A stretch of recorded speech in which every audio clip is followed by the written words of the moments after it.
Good morning and welcome to our Audit and Finance Standing Committee meeting of February 21st, 2024. I'll call the meeting to order and acknowledge that we are located in Mi'kma'ki, the ancestral and the traditional lands of the Mi'kmaq people, and the municipality acknowledges the peace and friendship treaties signed in this territory and recognizes that we are all treaty people. Welcome. I am Vice Chair of Audit and Finance, Kathy Daigle-Gemin, sitting in for our Chair, Paul Russell, who is still recovering, and we wish him well and hope he's resting instead of watching Audit and Finance on YouTube. We'll ask for approval of the minutes of January 17th, 2024. Councillor Stoddard, or seconder, Councillor Hensby. Any errors or omissions? If not, we'll call for the question. All those in favor, please signify by saying aye. Opposed, nay. Motion is carried. Approval of the order of business and the approval of additions and deletions. Madam Clerk, are there any changes? No additions or deletions have been received by the clerk's office. Thank you. Then we'll ask for a motion to approve. Good morning. Councillor Hensby, seconded by Councillor Stoddard. All those in favor, please signify by saying aye. Aye. Opposed, nay. Motion is carried. Thank you. Business arising out of the minutes, there are none. Declaration of conflict of interests. Hearing none. Motions of reconsideration, there are none. Motions of rescission, there are none.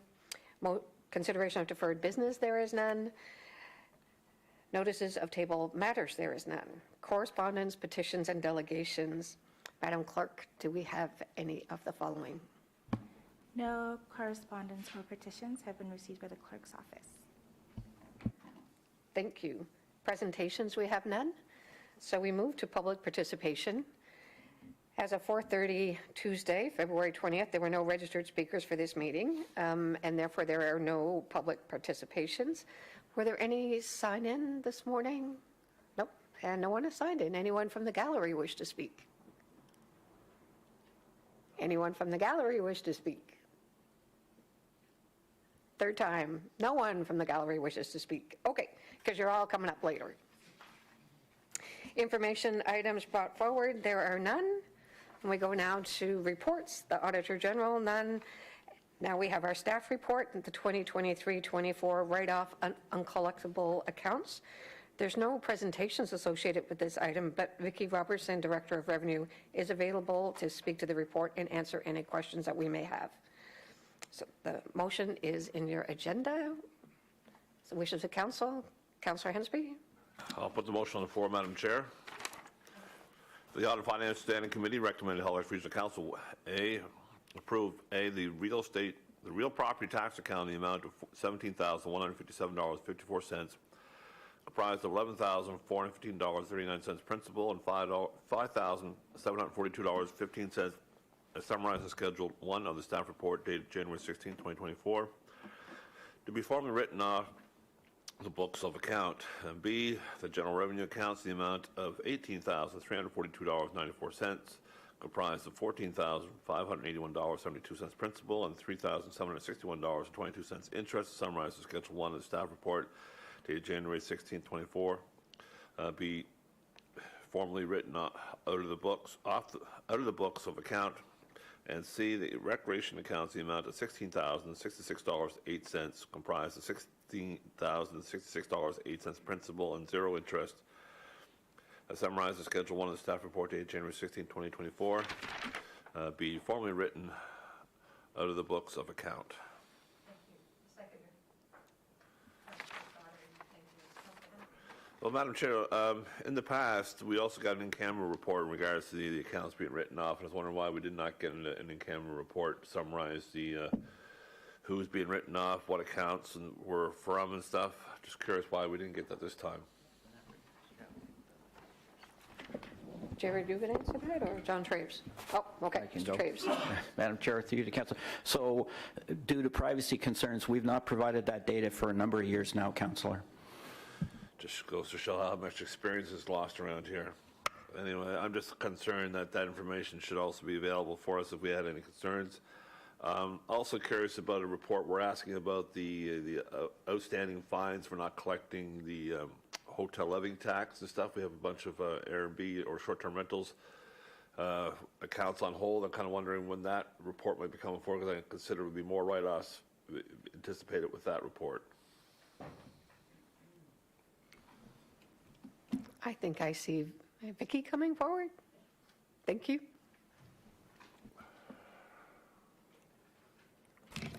Good morning, Vicki Robertson, Acting Director of Revenue. The report that you mentioned is going to be coming forward, I believe, at around March the 8th or 9th, and it will deal with what the assessment will be, or sorry, what the disposition will be at that time. Thank you very much.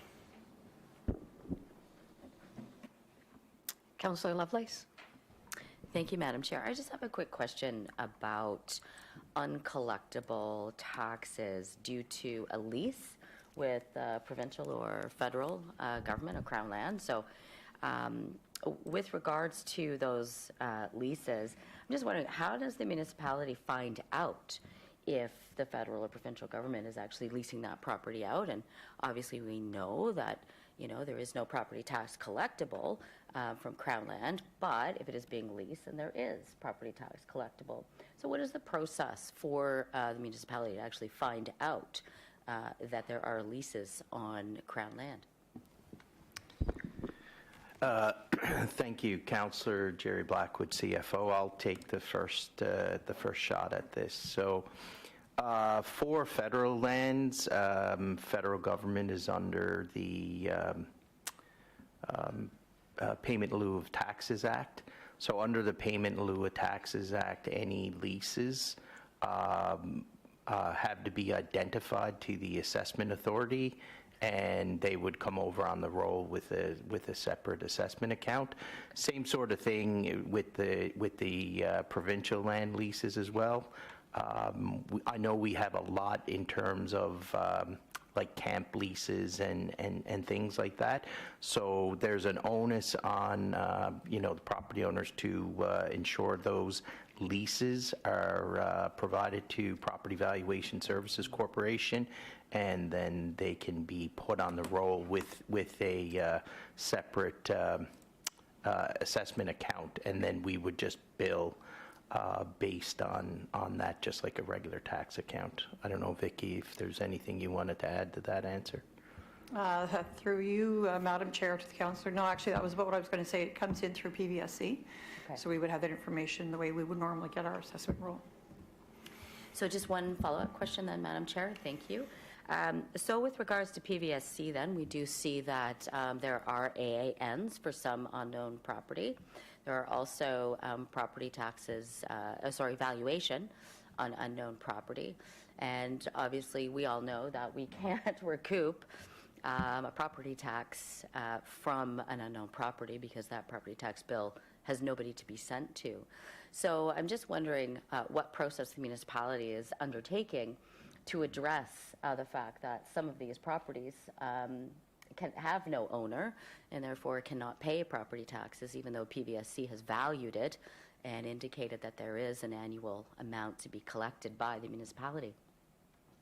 Through you, Mr. Chair, to the councillor, the ones that we're dealing with right now, these accounts were found as we were converting from our previous tax and revenue system to our current one.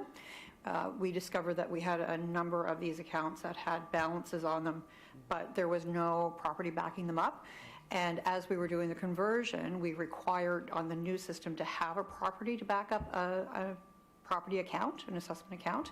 So that's how these were discovered in the first place. So we are, as we find them, we are investigating them and then considering it a billing error at that point. It's a billing error at that point. Well, from what we can see, there was never any property associated with these accounts. They came in from PVSC to us as an assessment account with a value on them, but to our knowledge, there never was a property on them. They probably should not have been sent to us in the first place. We spend the time that we need to take to investigate to make sure, and then that's when we bring it forward. Thank you so much. Thanks. And Jerry's got a follow-up comment. Yeah, just thank you, Madam Chair. So If we receive a property on the assessment roll, we're compelled to bill if it's a valid assessment account. So just to Vicky's point, we would investigate all of those as well. It normally kind of comes through the wash on our tax sale process. And with respect to a billing error, that would be kind of like between our collections team and our legal and PVSC. If PVSC comes back and makes a determination to say, yeah, HRM, you're right, we will then go forward and adjust that as a billing error. I want to also say that we, for these accounts, we call them sort of problem tax accounts, so owner unknown. We always carry like 100% allowance against those, so it's not a hit to revenue. Okay. But, you know, in the general scheme of things, it's a fairly immaterial amount, but I can assure you we're always actively working on those with PVSC and our legal department to get them resolved. May I have a follow-up question, Madam Chair? Would you like to come back? Oh, certainly. I will Would that come be all back. right? Thank you. Okay, great. Councillor Hensby? Just curious in regards to past tax accounts. For some reason, I've heard in the past that some people owe money to a municipality. We're getting calls from collection agencies. Are we engaging any collection agencies for any of these uncollectible taxes? Through you, Mr. Chair, Madam Chair. Actually, we would not normally be doing that unless it was beyond, I believe it's a 7-year limit, but typically we'd be going to tax sale before we would get to that point. If they are receiving calls from collection agencies, they would be non-property accounts. They would not be lienable accounts. So that'd be more like a mobile home, or that'd be recreation accounts, or? Through you, Madam Chair, yes, it would be potentially a recreation account, could be false alarms, could be a number of other items, but it would not typically be a property account. Thank you. Councillor Stoddard? Thank you, Madam Chair. Just a question or two.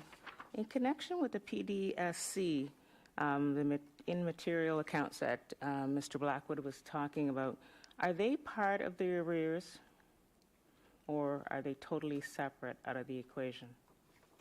Through you, Madam Chair of the Council, I'm not sure I understand the question. We were talking about arrears.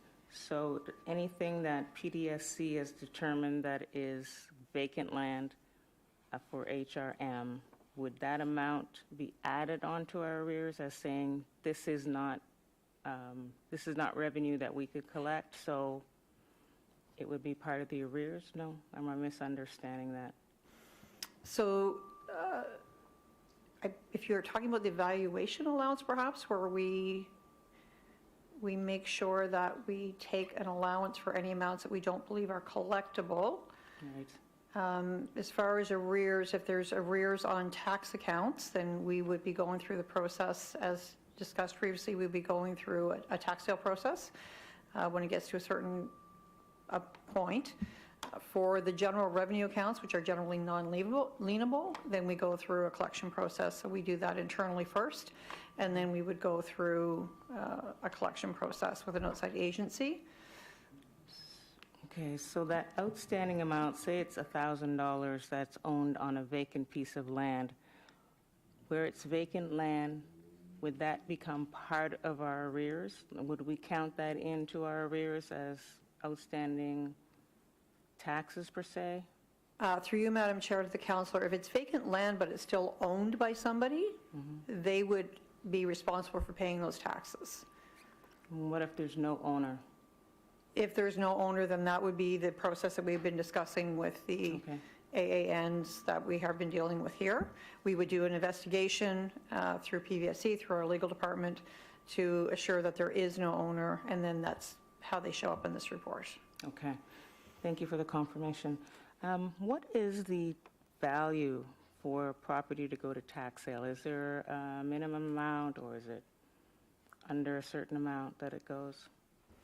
Through you, Madam Chair of the Councillor, I believe there is, but I'm not quite sure what that is right now. I can get that information and get back to you, or perhaps Mr. Blackwood would know, but for the most part, anything that's in arrears for a certain amount, we would take it to tax sale. Okay, so there's no limit to the amount?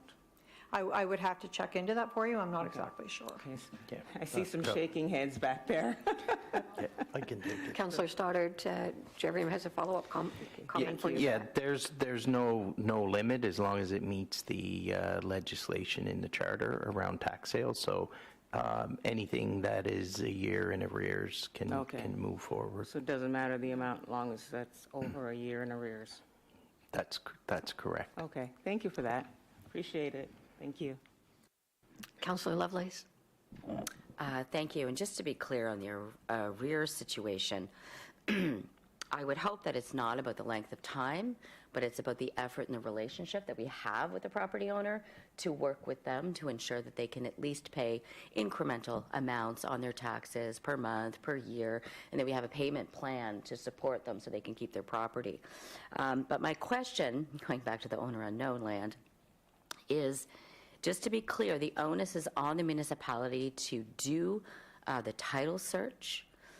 Should there be an assessment value on an unknown piece of land. So my understanding is that the municipality is actually doing that legal work with Nova Scotia, I guess, Service, Access Nova Scotia, or Lands Nova Scotia, through the registration process to understand whether or not the property is actually owned by an heir, potentially, or someone.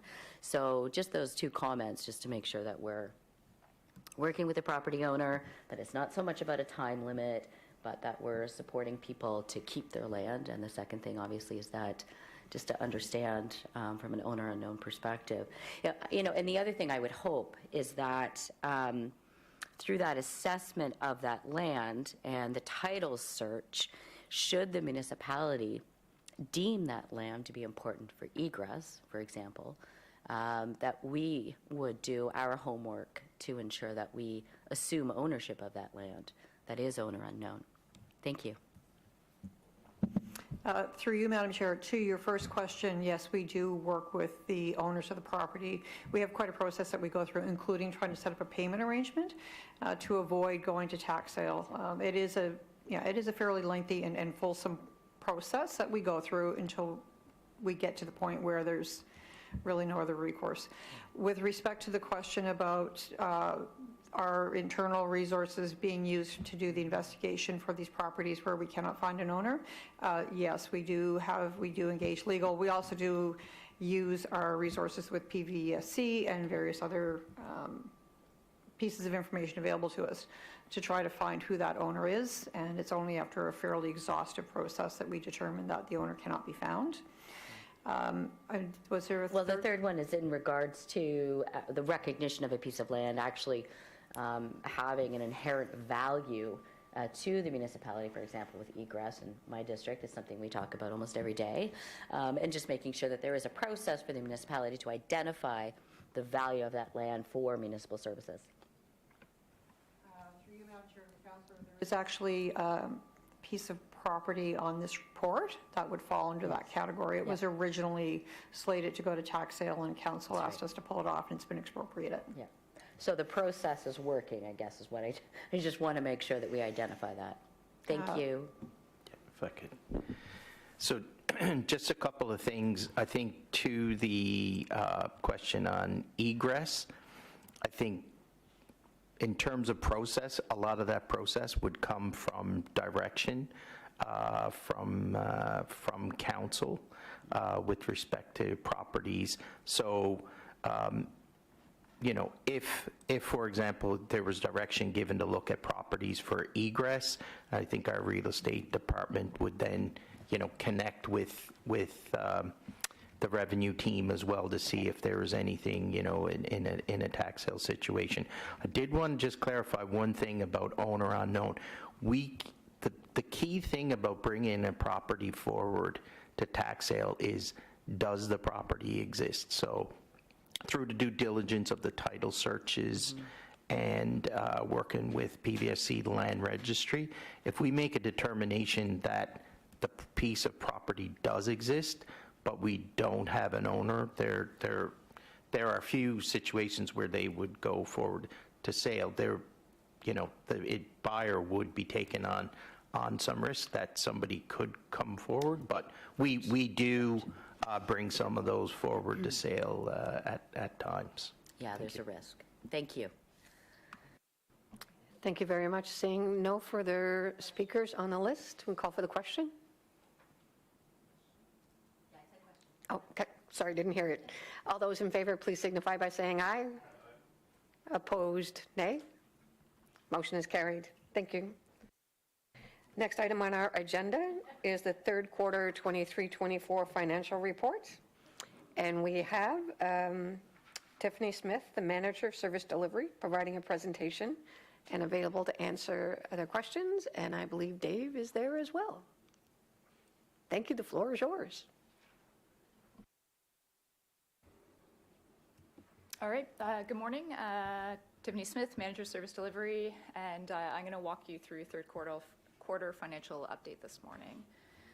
So we'll start with the projected position as at December 31st, which is a surplus of $1.2 million.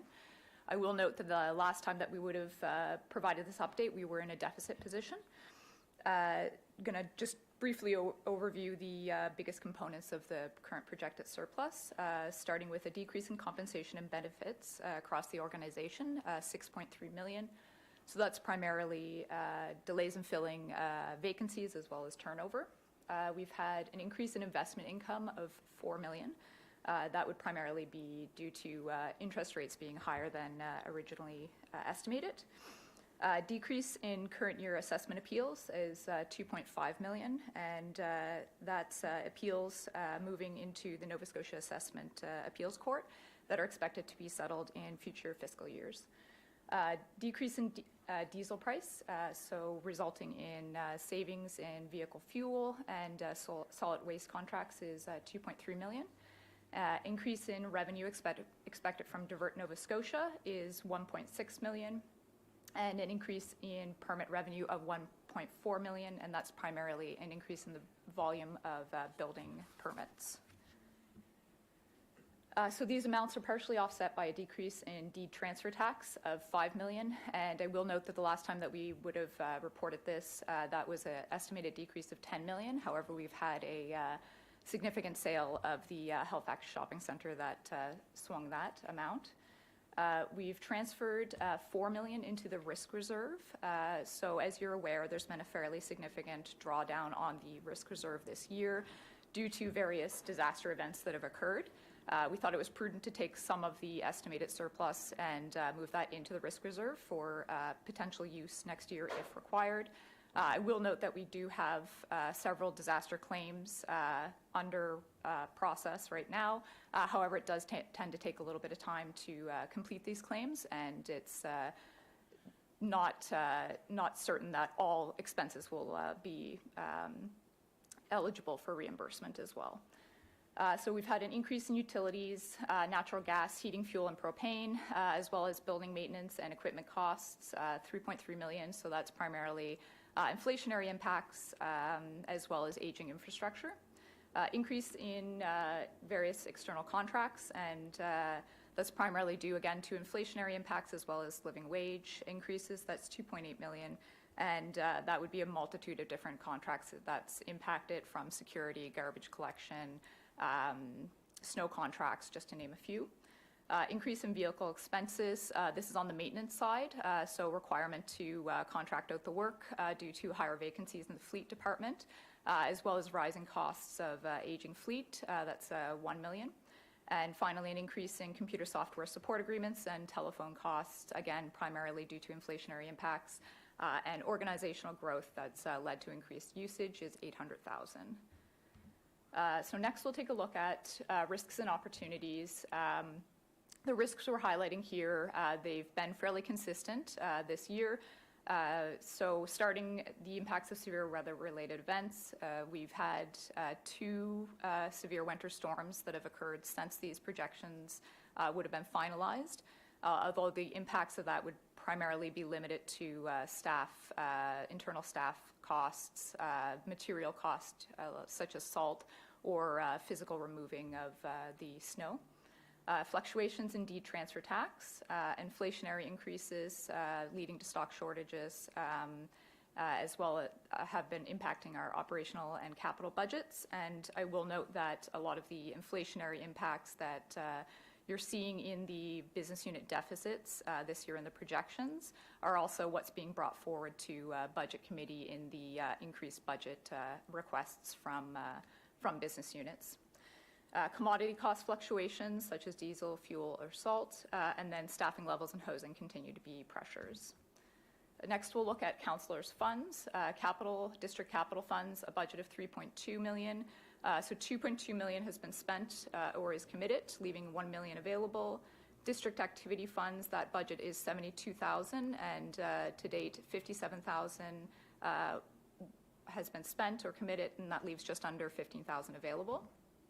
For recreation area rates, there's 22 of these area rate accounts, and the surplus at the beginning of the fiscal year was $1.2 million. Revenues earned to December 31st were $1.1 million against expenses of $832,000, and that leaves the surplus at December 31st at $1.5 million. For the reserves, the opening balance was $433 million. Projected closing balance at the end of this fiscal year is $241 million, and the projected uncommitted balance as of the end of fiscal 26-27 is $26.5 million. We'll look at age accounts receivable next. The gross accounts receivable as at December 31st was $60 million, and that's made up of property taxes at $16.6 million, local improvement charges at $12 million, payments in lieu of taxes at $27.7 million, and general revenue was $3.7 million. For our capital projection summary, net budget available before expenditures December 31st was $714 million. Expenditures to the same time period, December 31st, was $163 million. We're projecting that just under $90 million will be spent before the end of the fiscal year, and projected work to carry forward into 24-25 is $361 million. For hospitality expenditures, for the 3-month period ended December 31st, there was just $2,600 that was spent, and that would be primarily catering for a couple of Halifax events as well as the Human Library. And then finally, expenses for reportable individuals for the same 3-month period ending December 31st, $27,700 was spent, and that's a fairly even split between development and training, which would primarily be conferences that were attended, and out-of-town travel and local travel. So that's the end of the presentation this morning, and myself or Dave Harley will be happy to answer any questions that you might have. Councillor Cleary. Thank you, Madam Chair. I'll put the motion on the floor first, that the Audit and Finance Standing Committee forward the third quarter 23-24 financial report dated February 2nd, 2024 to Regional Council for their information. Thank you. And just a couple of quick questions. Although I'm guessing nobody from any individual departments, business units are actually here to dig into some of the surpluses, deficits. Okay. So I'll save those questions for much later, maybe just a comment or two. I guess the first thing is, so you talk about the risk reserve transfer of $4 million. So technically what you're saying then is we had a $5.2 million surplus, and then we transferred $4 million. That actually might have been the better way to start the conversation rather than say we had a well, you said 1.2, it's actually 1.167. But that would have been, hey, we had 5.2 and we transferred 4 over. Anyway, just thinking about it from, like, you know, the public's point of view, we're doing okay. Especially when we consider the last couple of years where that has not been the situation. How likely then, because this is to December 31st, how likely is it that we'll be in the surplus position once we get to the end of fiscal?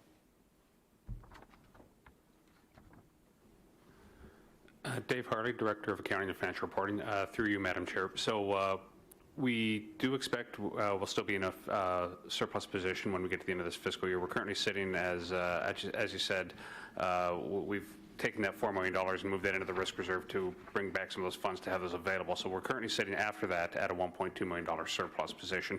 We'd still expect to maintain a surplus by the end of the fiscal year. We are still updating our projections as we get as each month goes by to better understand where we're going to finish the year. But the way it's been trending in the past, and some of the biggest hits we've actually taken this year were around our D-transfer tax, which with that sale of the Halifax Shopping Centre actually allowed us to decrease the deficit that we were seeing there quite substantially.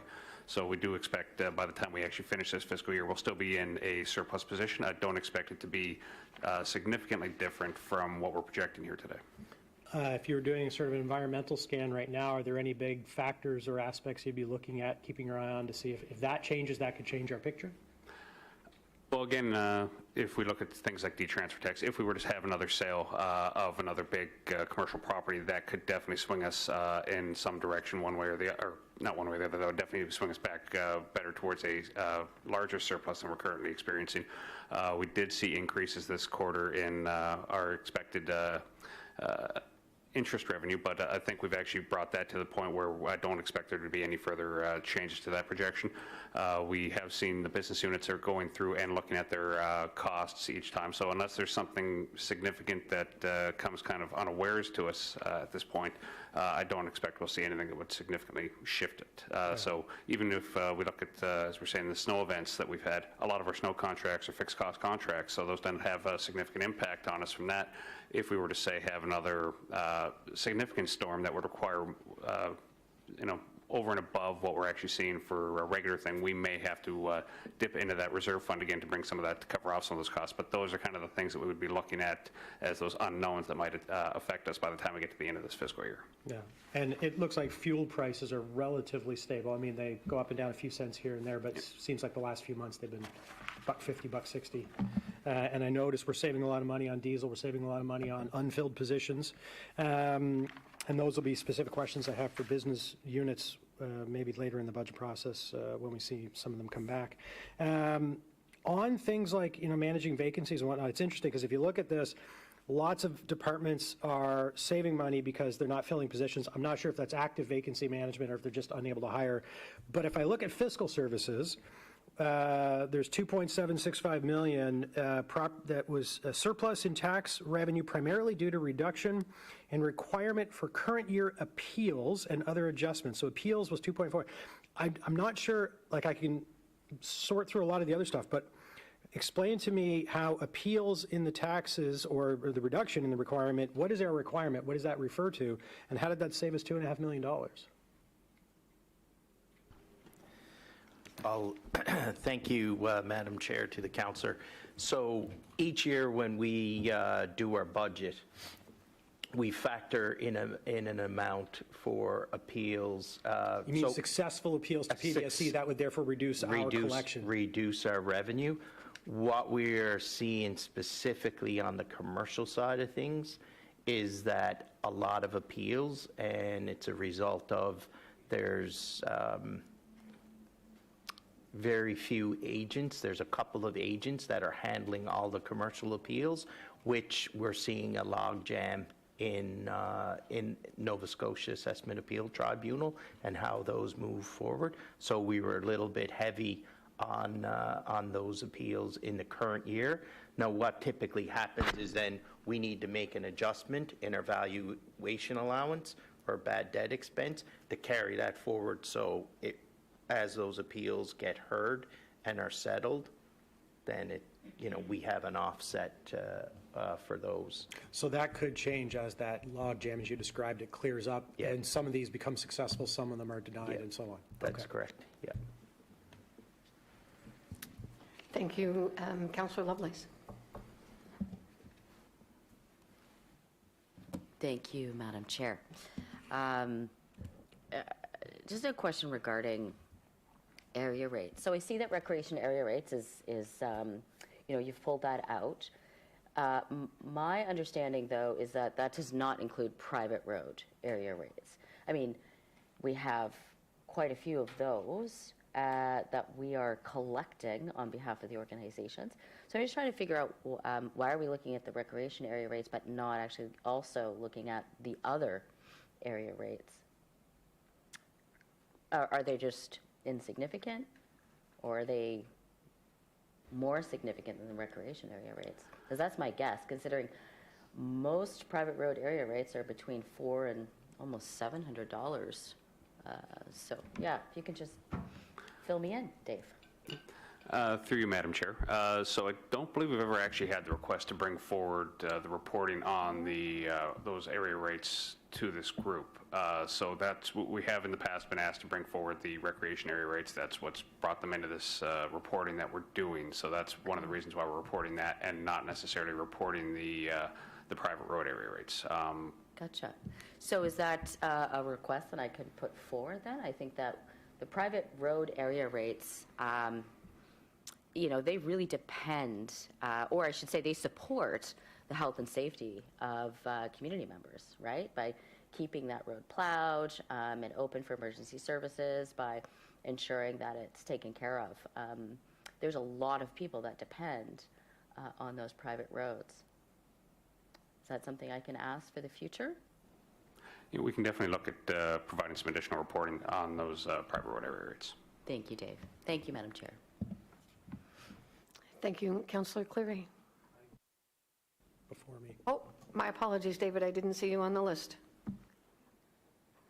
Thank you, Madam Chair. Just in regards to the private road rates, those monies are held in trust for the private roads. They're not on our books as an asset. So I'm just kind of curious of how that financial reporting, I can see it's a supplementary information that we're holding the money in trust, but it's not ours, it's their money. So I just want to make sure if we get an information report, I just want to know how it's going to be reflected on. It's not going to be on our books, it's just going to be in our banks, being held for them. Through you, Madam Chair. That's actually similar to what we're doing with the recreation area rates, where we collect those and we hold those. They are on our books, but we hold them for those groups, so they're the only ones that have access to expend those funds. So it'd be very similar to what we're doing on the recreation area rates. Yep. Councillor Cleary now. Thank you. Thank you. Madam Chair, and through you, so here's another question from Fiscal, since no one else is here. Projected surplus in compensation and benefits primarily related to various contracts, 6.97 million. When I read that, am I correct in assuming that that would be money that we had in an envelope in collective bargaining and it just didn't get bargained away? It's sort of still sitting there, or could it eventually get eaten up? So when I see the 6.9 million, it's like, is that real? Is that for now? Could that change later? I forget where we are with some of our bargaining and the resolution of some of those coming back to us.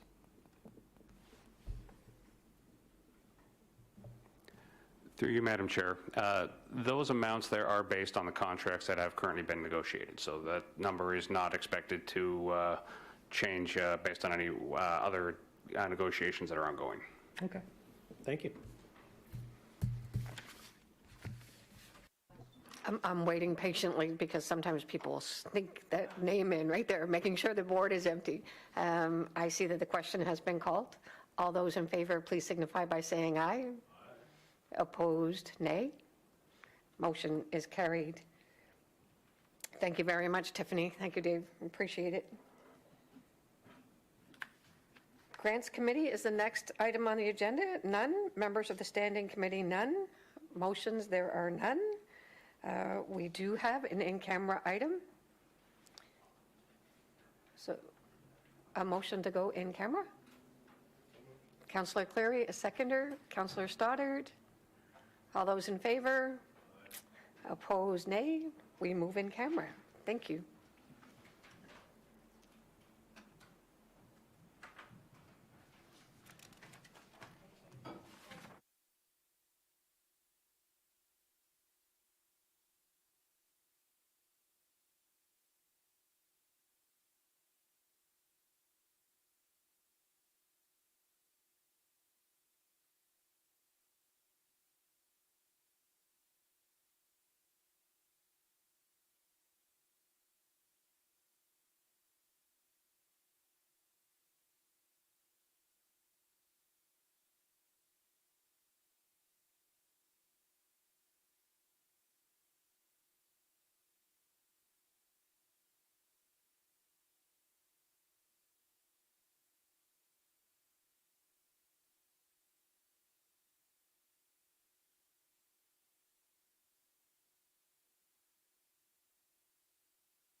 We are back from our in-camera meeting, and our item is 15.1, and Councillor Cleary has a motion for us.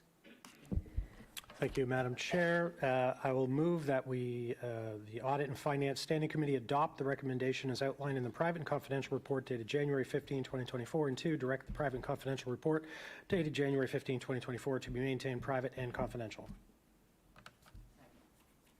By Councillor Lovelace, thank you.